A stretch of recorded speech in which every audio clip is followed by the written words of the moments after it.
Sa Valley of Peace, China na pinaninirahan ng mga anthropomorphikong hayop, nagising ang isang panda na nagngangalang Po mula sa isang panaginip kung saan siya ay matapang na nakikipaglaban kasama ang furries 5, tigress, monkey, mantis, viper, at crane, isang pangkat ng mga mandirigma na sinanay sa kung fu at hinangaan ni Po mula pagkabata. Sa katotohanan, si Po ay anak ng isang gansa na nagngangalang Mr. Ping at nagtatrabaho sa kanilang pansitan. Bagaman siya ay clumsy at mataba, siya ay isang masugid na tagahanga ng kung fu at lubos na umaasa na maging isang kung fu warrior balang araw. Gayunpaman, ipinagmamalaki ng kanyang ama ang kanilang pamana bilang mga tao ng pansit at nais na si Po ay magpatakbo ng kanilang pansitan sa hinaharap, hindi nalalaman ang tunay na hangarin ng kanyang anak. Tinanong ng kanyang ama kung ano ang ginagawa niya sa itaas kasi bakit ang ingay, sinabi ni Po na dahil lang sa isang panaginip. Tapos tinanong ng kanyang ama kung ano yung napanaginipan niya, nagsinungaling si Po at sinabi niyang tungkol sa pansit ang kanyang panaginip. Samantala, sa Jade Palace, habang nagsasanay sina Master Shifu at ang Furious 5 ay ipinatawag ni Master Ogre si Master Shifu. Ibinalita ni Master Ogre kay Master Shifu, ang tagapagsanay ng Furious 5, ang isang pangitain na ang dating mag-aaral at anak ni Shifu, ang Snow Leopard na si Tai Long, na nakulong matapos salakayin ang Valley of Peace, ay makakatakas mula sa kanyang mataas na seguridad na bilangguan at babalik.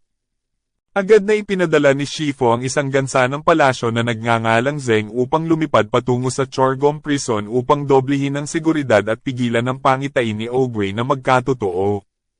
Ibinigay ni Ogre kay Shifu ang mensahe na oras na upang pumili ng isang maalamat na Dragon Warrior, isa na karapat-dapat tumanggap ng kapangyarihan ng Dragon Scroll, na sinasabing nagbibigay ng sukdulang kapangyarihan sa sinumang makakabase nito. Isang paligsahan ang itinakda upang matukoy kung sino sa Furious 5 ang pipiliin. Nang malaman ni Po ang tungkol sa paligsahan, naging sabik siyang dumalo rito, pinaalis niya lahat ang kanilang mga customer para dumalo dito. Nahikayat siya ng kanyang ama na magdala ng isang kariton ng pansit pataas sa malaking hagdanan papunta sa arena ng Jade Palace. Pagkatapos ng isang mahabang pakikibaka, iniwan niya ang kariton at umakyat na lang ng hagdan mag-isa, na labis na nagpahapo sa kanya. Nang makarating siya sa tuktok, sarado na ang mga pinto at nagsimula na ang paligsahan. Sa kanyang matinding kagustuhang mapanood ang paligsahan, sinubukan ni Po ang iba't ibang paraan upang makapasok, ngunit lahat ay nauwi sa kapahamakan. Sa kanyang huling pagtatangka, ikinabit ni Po ang mga paputok sa isang upuan at sinindihan ito, ngunit nakita siya ng kanyang ama, na labis na nabahala sa nakitang kalokohan ng anak. Pagkatapos niyang ipahayag ang kanyang pagmamahal sa kung fu, sumiklab ang mga paputok at itinulak si Po pataas sa kalangitan. Kalaunan, bumagsak si Po sa gitna ng arena sa harap ni Ogre, na noon ay magtuturo na sa Dragon Warrior. Ipinakita ng pagong na ang Dragon Warrior ay, sa katunayan, ang panda na bumagsak sa harapan niya.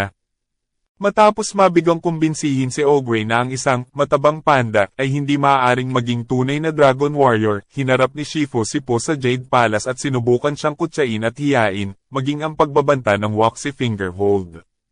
Sinubukan din ng pulang panda na pilitin si Po na sumuko sa pamamagitan ng pagdaan sa mga panganib ng training hall at isang nakakapagod na serye ng mga laban sa Furious 5, na lahat, lalo na si Tigress, ay walang tiwala sa kanya at tinatawanan ng kanyang kakulangan.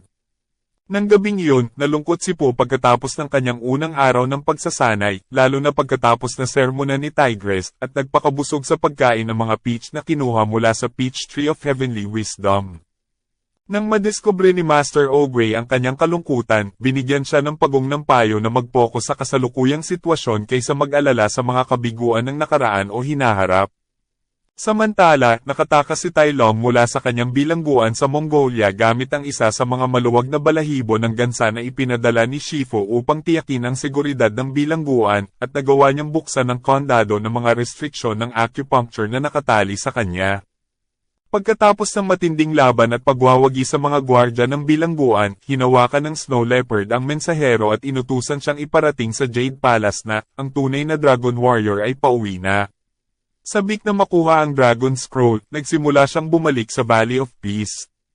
Dinala ni Po sa puso ang payo ni Ogre at maagang dumating sa patio upang magpraktis, na ikinagulat ni Shifu at ng 5, na kumbinsido na siyang sumuko.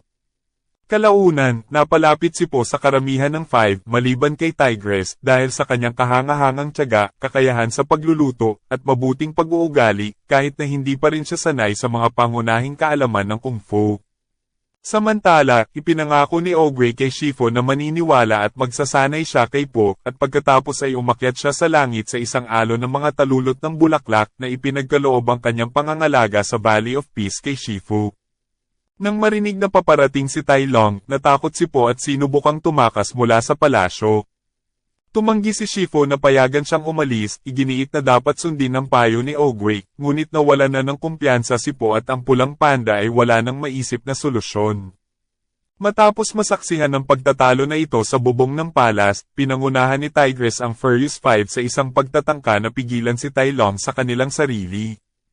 Kinabukasan, nadiskubre ni Shifu na ipinakita ni Po ang kamanghamanghang liksi kapag siya ay naujok ng pagkain. Kaya't dinala niya si Po para sa solo na pagsasanay sa mga bundok at sa pamamagitan ng pangako ng pagkain bilang gantimpala sa mabuting pagkatuto, sinanay ni Shifu si Po na maging isang bihasa at mahusay na mandirigma. Dumating ang Tigress at ang iba pang miyembro ng Furious 5 sa isang mahabang tulay na lubad sa ibabaw ng isang misty canyon, kung saan hinarap nila si Tai Long at nakipaglaban dito. Bagaman sa una ay tila nagwagi ang 5, sa huli natalo sila ni Tai Long gamit ang mga nerve attack. Nagawa ni Crane na makabalik sa Jade Palace na bitbit ang natitirang 5, na ngayon ay paralisado. Dahil naniniwala si Shifu na handa na si Po upang talunin si Tai Long, ibinigay niya sa kanya ang Dragon Scroll na nagbukas upang ipakita ang wala kundi isang blankong, gintong reflective surface. Nanghihina sa pagkadismaya sa tila walang saysay na Dragon Scroll, iniutos ni Shifu kay Po at sa 5 na lumikas mula sa valley habang inihahanda niya ang sarili upang harapin si Tai Long, kahit na alam niyang ito ay maaaring maging sanhi ng kanyang kamatayan. Sa panahon ng paglilikas, natagpuan ni Po ang kanyang ama, na abala sa paghahanda ng pagtakas, habang nagbabahagi na ng mga ideya para sa isang bagong pansitan. Si Po, bagaman, ay huminto ng malungkot na tila wasak ang mga pangarap na sundin ng kanyang mga adhikain. Sa isang pagtatangka na aliwin siya, ibinunyag ni Ping ang matagal nang inilihim na lihim ng sikat na secret ingredient soup na ang sikreto ay wala, maliban sa kapangyarihan ng paniniwala. Sa pag-aangkin nito, kinuha ni Po ang Dragon Scroll, natanto niya na ang ideyang ito ay maaaring i-apply sa sarili niya at sa kanyang sariling tadhana, at nagpas siyang bumalik sa palasyo upang harapin si Tai Long. Sa palasyo, hinarap ni Tai Long si Shifu at hiniling ang scroll, ibinubuhos ang kanyang galit sa hindi siya napiling maging Dragon Warrior at sinisisi si Shifu sa hindi pag-akto sa panahon ng pagtukoy. Pagkatapos labanan siya at matalo, sa huli humingi ng paumanhin si Shifu kay Tai Long sa kanyang pagkakamali sa hindi pagkakita kung ano ang naging bunga ng kanyang pagtuturo. Nang tumanggi si Shifu na ibigay sa kanya ang scroll, inatake siya ni Tai Long at halos patayin. Pagkatapos ng isang saglit na pag-aatubili, ipinahayag ni Tai Long na hindi niya kailangan ng paumanhin, kundi ang scroll, na napansin niyang wala na sa palasyo. Galit na galit, inutusan niya si Shifu na sabihin kung nasaan ito, at pinang ang matanda sa sahig sa pamamagitan ng kanyang leeg. Nagawa ni Shifu na sabihin na kinuha na ni Po ang scroll at ito ay nasa kalagitnaan na ng China, malayo na kay Tai Long. Bago pa matuloy ang pag-atake ni Tai Long sa kanyang dating guro, dumating si Po na tuyong-tuyo ngunit nagpapakilalang Dragon Warrior.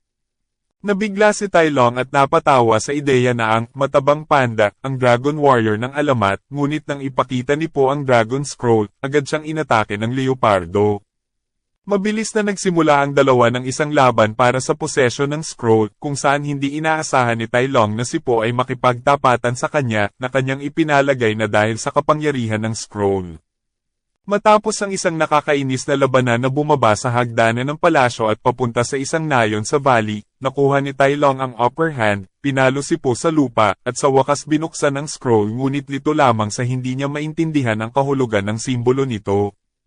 Pagkatapos ay nag-alok si Po ng paliwanag, sinasabing, walang lihim na sangkap. Ikaw lang. Galit sa narinig, muling inatake ni Tai Long si Po, ngunit dahil sa malaking katawan ni Po, walang bisa ang nerve attacks ni Tai Long, at nakakapagpakiliti lamang. Sinundan ni Po ang depensang ito ng mga counter-attack na labis na nakakapinsala, at sa huli ay nahuli ang pagod na si Tai Long gamit ang Waxy Finger Hold, na sinasabing natutunan na niya ang misteryosong galaw na ito.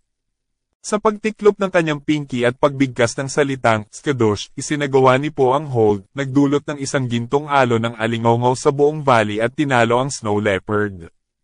Ang Furious Five ay bumalik agad sa nayon kasama ang mga mamamayan ng valley, natagpuan si Po, pagod ngunit nagtagumpay. Si Mr. Ting, na labis na ipinagmamalaki ang matapang na pagkilos ng kanyang anak, ay ipinahayag sa lahat na ang Kung Fu Warrior sa kanilang harapan ay ang kanyang anak at niyakap siya ni Po. Si Tigress, na labis na humanga, ay pinangunahan ng Furious Five sa pagtanggap kay Po bilang kapwa Kung Fu Master. Si Po ay labis na naging mapagpakumbaba at masaya, ngunit naalala niya na si Shifu ay malubhang nasugatan, at nagmadali pabalik sa palasyo. Natagpuan ni Po ang matandang pulang panda na halos walang malay. Sinabi ni Shifu kay Po na nagdala siya ng kapayapaan sa valley, at sa kanya, at pinasalamatan siya, at pagkatapos ay pumikit. Nakiusap si Po na huwag mamatay ang kanyang guro, ngunit sumigaw si Shifu na hindi siya namamatay, ngunit nasa kapayapaan lamang. Matapos silang magpahinga sa isang payapang sandali, binasag ni Po ang katahimikan sa pamamagitan ng pagtatanong kay Shifu kung nais niyang kumain, na sa huli ay sumang-ayon ang pulang panda. Movie Commentary.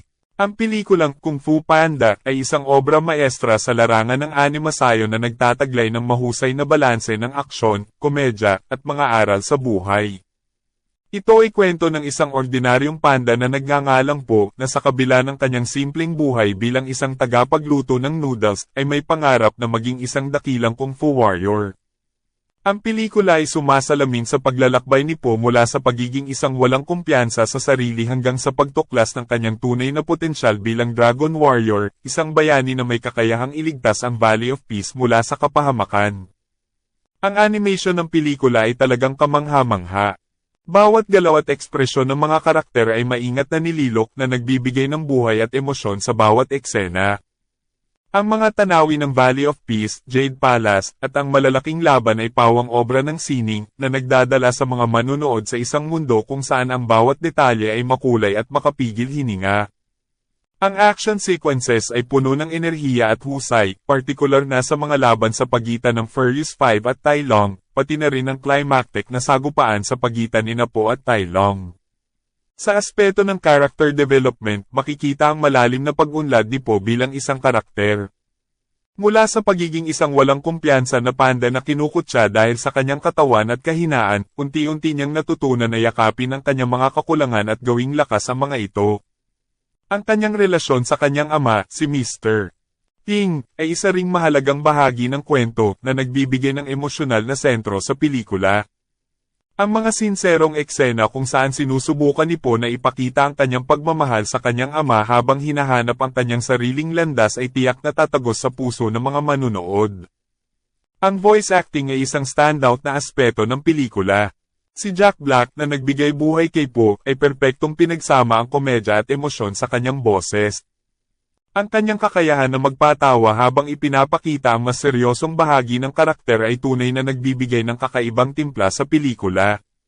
Ang iba pang mga voice actors tulad nina Dustin Hoffman bilang Master Shifu at Angelina Jolie bilang Tigress ay nagdagdag din ng lalim at personalidad sa kanilang mga karakter na nagpapayaman sa kabuuang karanasan ng pelikula. Ang pelikula ay puno ng mga aral sa buhay na hindi lamang para sa mga bata kundi para rin sa mga nakatatanda. Ang konsepto ng Dragon Scroll, na sa huli ay nagpapakita ng isang simpleng katotohanan na walang lihim na sangkap sa tagumpay kundi ang pagtitiwala sa sarili, ay isang malalim na mensahe na nag-iiwan ng malakas na epekto. Ito ay nagsisilbing paalala na ang tunay na kapangyarihan ay nagmumula sa loob, at na ang bawat isa ay may kakayahang maging isang bayani sa kanilang sariling paraan. Sa kabuuan, ang Kung Fu Panda ay isang pelikulang hindi lamang puno ng saya, aksyon, at aliw, kundi isa ring mayaman sa mga aral at inspirasyon. Ito ay isang kwento ng pag-asa, pagtitiwala, at pagsusumikap na tiyak na magugustuhan ng mga manunood, bata man o matanda. Isang pelikulang hindi dapat palampasin, lalo na para sa mga naghahanap ng inspirasyon at magandang aral sa buhay.